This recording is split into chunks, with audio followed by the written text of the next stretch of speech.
Hi, everyone. In this video, I'm going to be talking about Nietzsche's The Birth of Tragedy. Now, this is a relatively complex text that is highly technical and that Nietzsche wrote primarily for other experts in philology and ancient tragedy. So it's going to take me two different videos. I'll make two separate ones. The first one, this one, talking about why tragedy is so important for Nietzsche and how it is that it emerges and establishes itself as a dominant art form in ancient Greek life during the classical period. And in the second one, I'll talk about how Nietzsche understands the death of tragedy and its eventual rebirth in 18th and 19th century German culture, especially in German philosophy and German music, in particular, Wagnerian operas. So if you think about the structure of the book, it has the structure of a rise, fall, and rebirth. So you have the rise of tragedy in the classical period, then the death of tragedy in that same classical period. Then it sort of lays dormant or driven underground for a very long time until the 18th and 19th centuries when it starts reaching out again for the surface of culture in Europe. Now, in order to understand this book, we have to say a little bit about the context in which it is written, because this is Nietzsche's first major work during his so called early period. And there are two things going on in his life that I think are important for conceptualizing the kind of move that Nietzsche wants to make.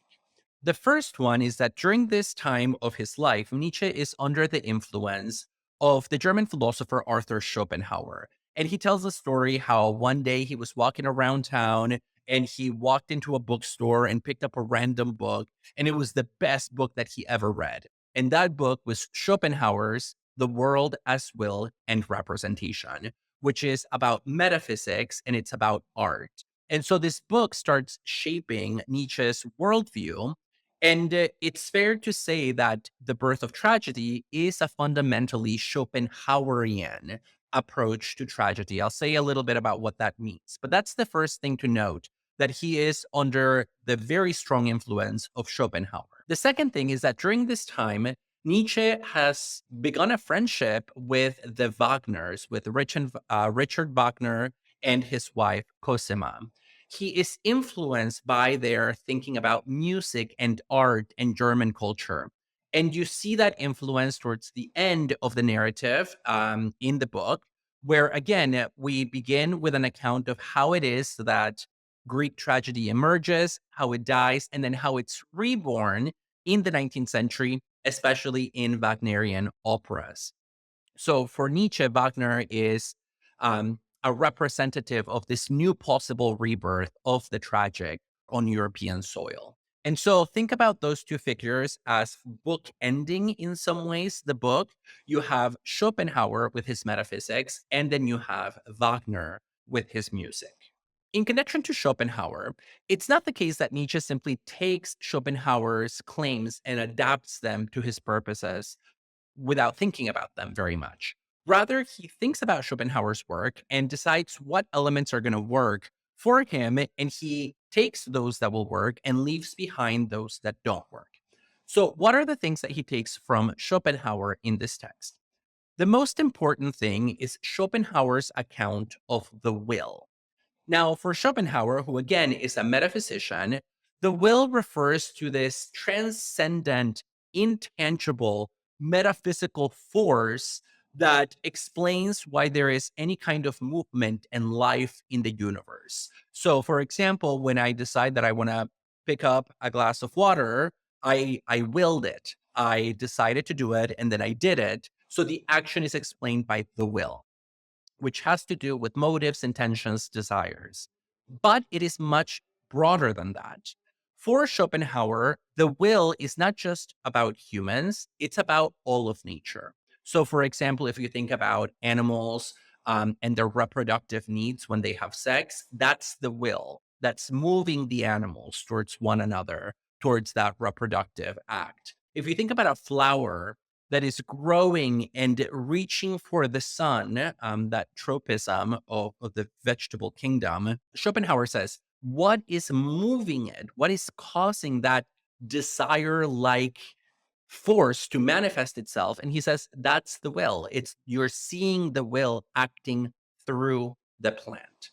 And the same thing with inanimate objects, even things like gravity, what we now call gravity, or the movement of a comet across the night sky. What's moving that? For Schopenhauer, it's all the will.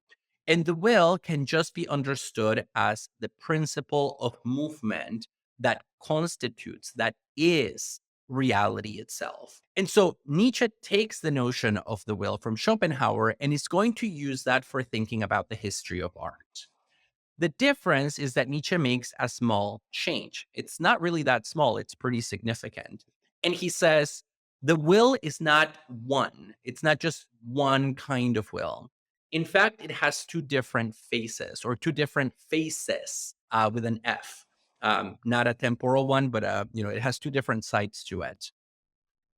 And he calls these, after the Greek gods, the Apollonian will, or the Apollonian drive, and the Dionysian drive. And so these are the two terms that are the most important for thinking about his book, The Birth of Tragedy. And the reason is that, according to Nietzsche, the best way to understand culture and art is through these two tendencies that we all have, but that cultures also have. And the difference between them is as follows. On the one hand, the Apollonian drive is the drive to create things. And that's because Apollo is the god of light. And so an Apollonian drive moves us to create things. It's about reason, it's about stability, it's about form, and it is about maintaining boundaries. So, for example, when I make a sculpture, I'm being highly Apollonian. I'm creating a form that is stable and static. And so I am letting the Apollonian drive manifest itself through me. On the other hand, Nietzsche says, nature also has this other drive, this other will that works in the opposite direction. And that is the Dionysian drive. And the Dionysian is everything that the Apollonian is not. It is a drive toward death, toward destruction, toward explosion, toward the elimination of individual boundaries. One of the best ways to think about these two drives are in terms of the Apollonian being the principle of individuation. It's what creates individuals with their own identity, and the Dionysian as being the principle of de-individuation. It's what blows up the boundaries of the individual and produces a kind of cosmic unity. And Nietzsche gives a lot of examples about what is Apollonian and what is Dionysian. So, for example, sculpture, deeply Apollonian. Music, thoroughly Dionysian. And you can think about why, because when you lose yourself in certain kinds of music, you almost feel as if you lose your ego boundaries and you let go. So that's the first thing, that you have this split between the Apollonian and the Dionysian. And Nietzsche argues that you see these two forces again in art. So in art, you can have either the expressions of Apollo or the expressions or Dionysus. Now, the point of Nietzsche's book is to show that with ancient tragedy, you see a connection. He calls it a marriage at some point, a harmony between these two forces. What does that mean? In short, it means that for Nietzsche, tragedy is half Apollonian and half Dionysian when it is done well. And he has his preferred tragedians and the tragedians that he doesn't like. I'll talk about some of them in a minute.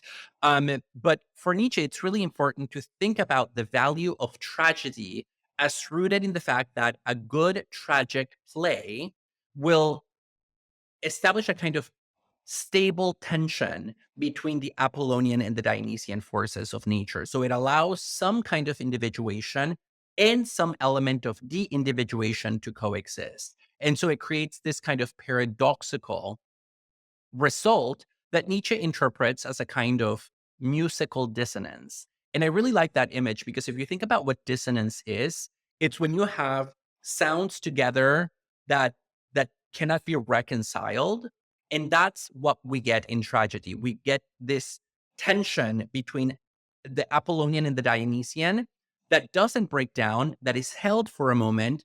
And in the experience of the tragic, we get to experience that unity of those two forces in a way that we normally do not.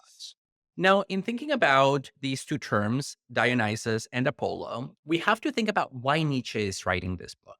And Nietzsche in the 19th century was really concerned that most of his colleagues and peers who were experts on the ancient Greeks were fundamentally misunderstanding the ancient Greeks. And he believed that the mainstream view about the Greeks in the 19th century was too Apollonian, meaning that people in the 19th century looking back at the classical period of Greek life were only foregrounding the things about the Greeks that made the Greeks look like the children of Apollo.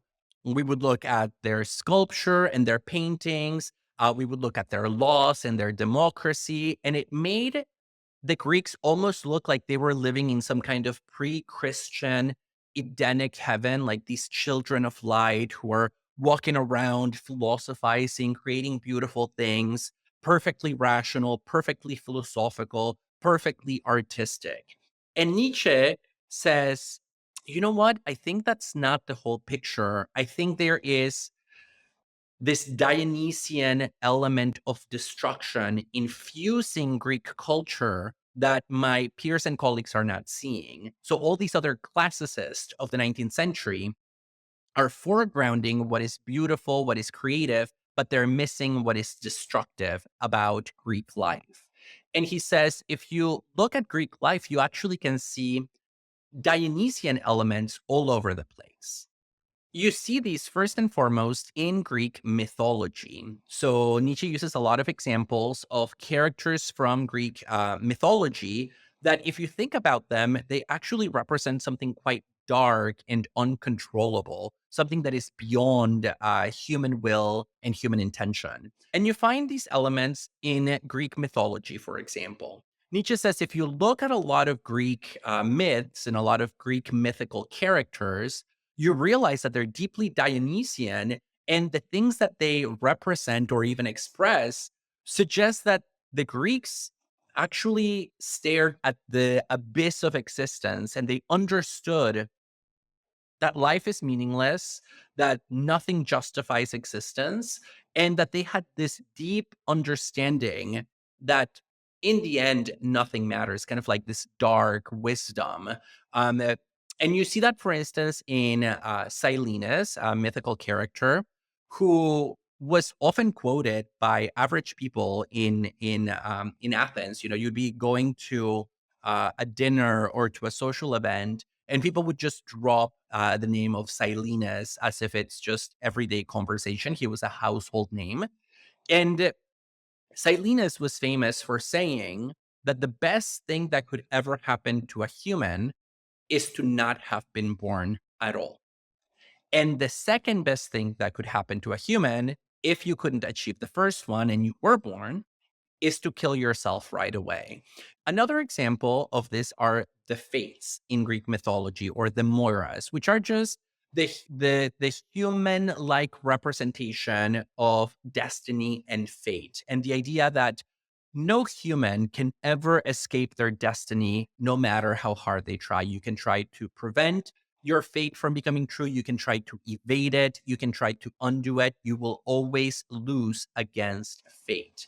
And when thinking about this notion of fate, I think it's important to underscore just how powerful the concept of fate is in Greek mythology, because it's not just humans who are completely impotent in the face of destiny. Even the gods, um, Zeus, Athena, you name it, they cannot avoid their fates. So once their fate is written, it is written in stone. And so it brings to the foreground the lack of power that we have over the events that will shape our life. The second thing is that the notion of fate is at the center of most tragedies. So think about something like Oedipus Rex, right? This tragedy of a character who is told your destiny is to kill your father and marry your mother. And Oedipus freaks out and he's like, I don't want to do that. And so he sets in motion a series of events that paradoxically bring about precisely the result. He kills his father and marries his mother. And so the fate or the destiny becomes true by the very actions of the hero of the story. And so it means that most heroes in Greek life are actually tragic heroes. And they're tragic heroes because you can see how hard they are working at being virtuous, and yet their fate cannot be avoided. Again, it is written in stone. And for Nietzsche, this element of fate and destiny is fundamentally Dionysian because it, again, is about our impotence. It's about destroying ego boundaries. You just get caught up in a cycle or in a dynamic that is greater than you, that you cannot control. Now that we have a basic understanding of this distinction between the Apollonian and the Dionysian, the question becomes, how do these two forces exactly get merged in tragedy? How does tragedy marry them?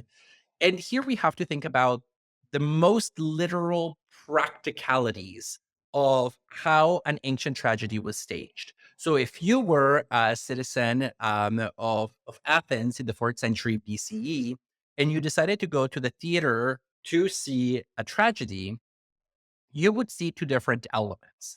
You would see the stage with all the actors performing their role and enacting the drama of a particular myth. And in that part, we have familiarity with because that's what theater is nowadays. But with the ancient Greeks, there was a second element that has been lost in modern theater, and that is the chorus. And the chorus was basically a group of people that, let's say, between 15 and 50. The accounts here differ based on who you read, but it was a group of people that would sing and dance during the tragedy. And the thing about the chorus is that it was actually a really interesting agent in the tragedy itself.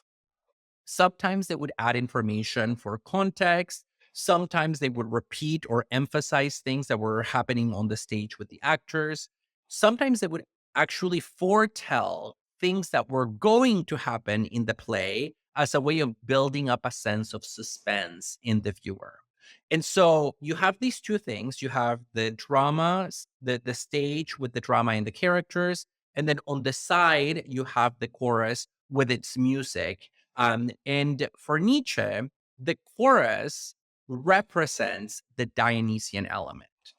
And the reason for that is because the way in which the chorus would chant was very similar to some of the dithyrambic, that's a kind of hymn that was often sung in honor of Dionysus in Athens and in Greek and in Greece. So they would sing in the same style as these hymns that were often sung to the god Dionysus. So Nietzsche draws a very close connection between the chorus in the theater and then this cultic adoration, a more religious cult like practice of venerating the god Dionysus. He notes that often the people in the chorus would dress in outfits that were kind of like a goat.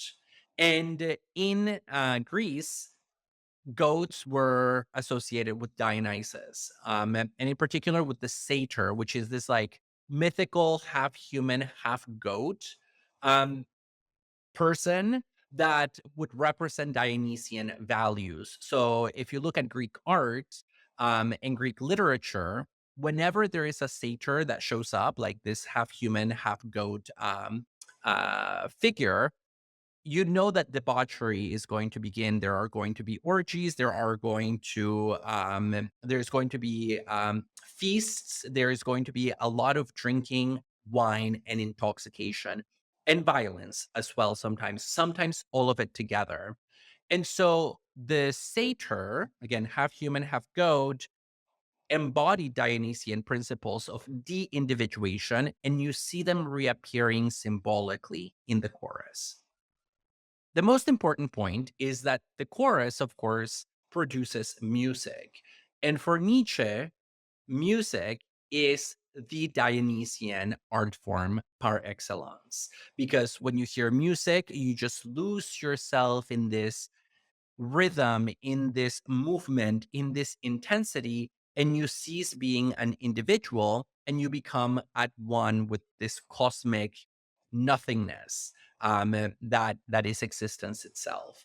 And so, if the chorus represents Dionysus, then the stage with the characters enacting the myth represents Apollo.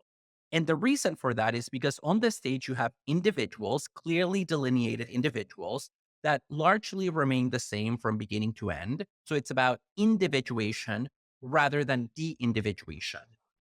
You have a plot, you have order, you have rational structure. So everything is about stability. Whereas the music and the satyr like chorus singers and dancers, they are all about de individuation, the irrational, the powerful, that which cannot be controlled.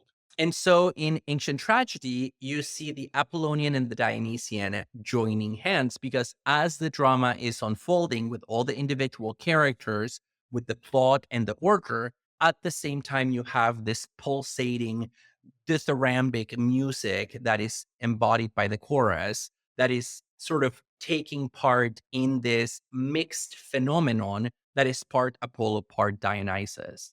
And what is appealing to Nietzsche about this unity is that it's the first time that we can experience the Dionysian in a uniquely artistic context. Because typically, the Dionysian, you might experience it, for example, in war, when you're rushing into battle and you're going to be torn to pieces. You can experience it also at a carnival or a feast where you just get so intoxicated that you lose sense of where you are or who you are. That definitely is Dionysian. But very rarely do we get to experience the Dionysian as an aesthetic phenomenon that we can appreciate.